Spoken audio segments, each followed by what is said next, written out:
प्यारे दर्शकों नमस्कार। आइए नजर डालते हैं हमारे प्यारे राज्य हरियाणा की तमाम बड़ी खबरों पर। वीडियो शुरू करने से पहले कमेंट बॉक्स में जय हिंद लिखकर हमें सपोर्ट करें। तो चलिए शुरू करते हैं। भारत के प्रधानमंत्री नरेंद्र मोदी की प्रेरणा से अमेरिका में भी मनाई गई गीता जयंती।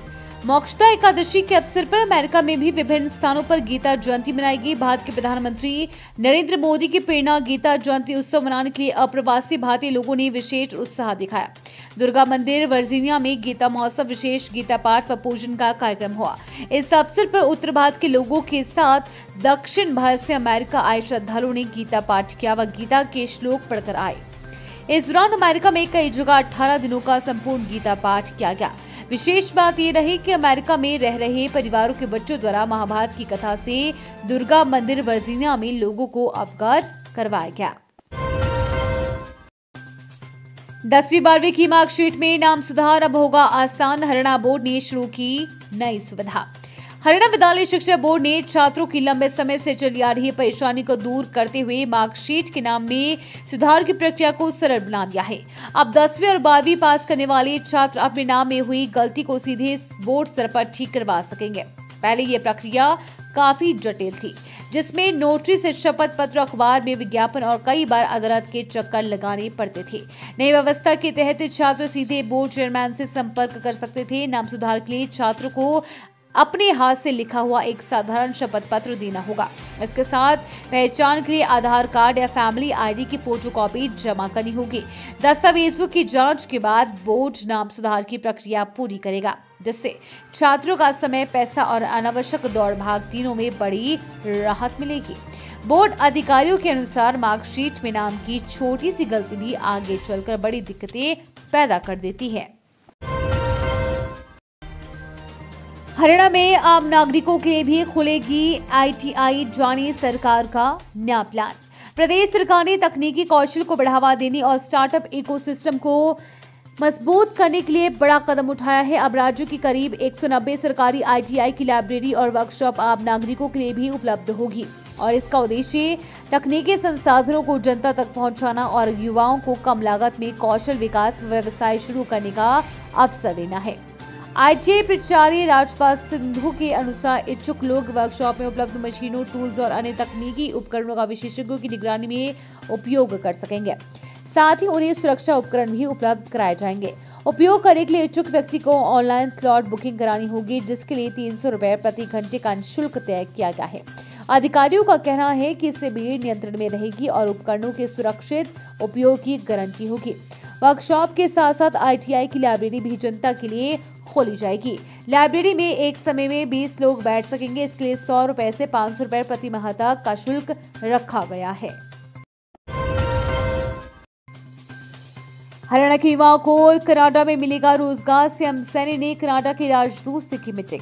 हरियाणा के युवाओं के लिए खुशखबरी आई है। प्रदेश में युवाओं को कनाडा में रोजगार में प्राथमिकता दी जाएगी। इसे लेकर सीएम सैनी और कनाडा के राजदूत क्रिस्टोफर कूटर ने चंडीगढ़ में बैठक की तथा कई मुद्दों पर चर्चा हुई। बैठक में तय किया गया कि हरियाणा के स्किल्ड युवाओं को कनाडा में रोजगार प्रदान करने में प्राथमिकता दी जाएगी। वहीं इसके अलावा वेस्ट टू एनर्जी, विद्युत उत्पादन और कनाडा में खनन क्षेत्र में हरियाणा के युवाओं की भागीदारी पर दोनों पक्षों में बातचीत हुई।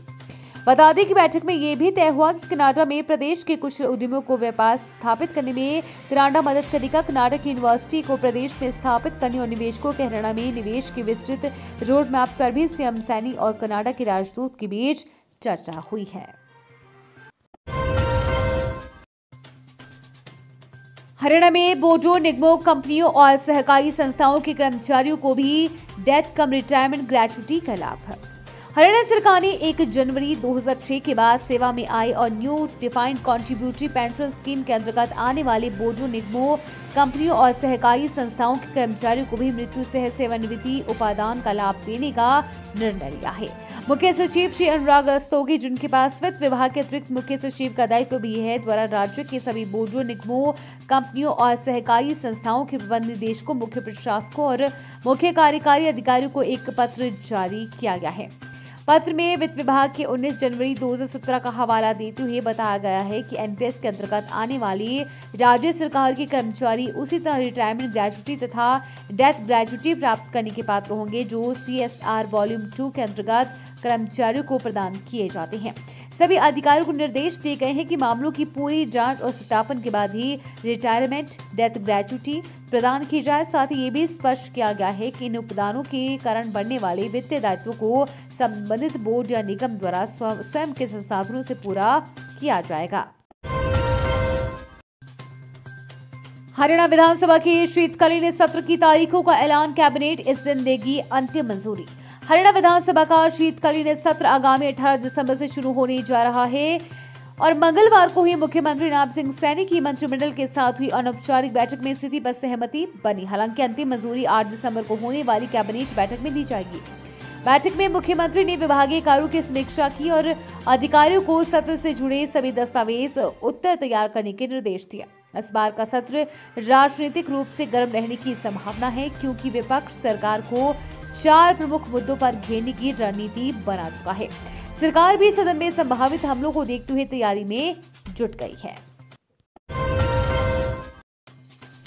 एंटी करप्शन टीम ने पकड़ा रिश्वतखोर कांस्टेबल। सेवा, सुरक्षा और सहयोग का नारा देने वाली खाकी एक बार फिर शर्मसार हुई है। केस दर्ज न करने की एवज में 15,000 रुपए की रिश्वत लेती एंटी करप्शन ब्यूरो गुड़गांव की टीम ने काबू किया है।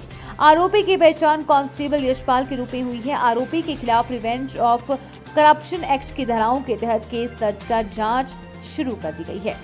जानकारी के मुताबिक गुड़गांव निवासी राजीव चंद्रा ने एंटी करप्शन ब्यूरो को शिकायत दी थी कि उनके मकान का निर्माण कार्य चल रहा है।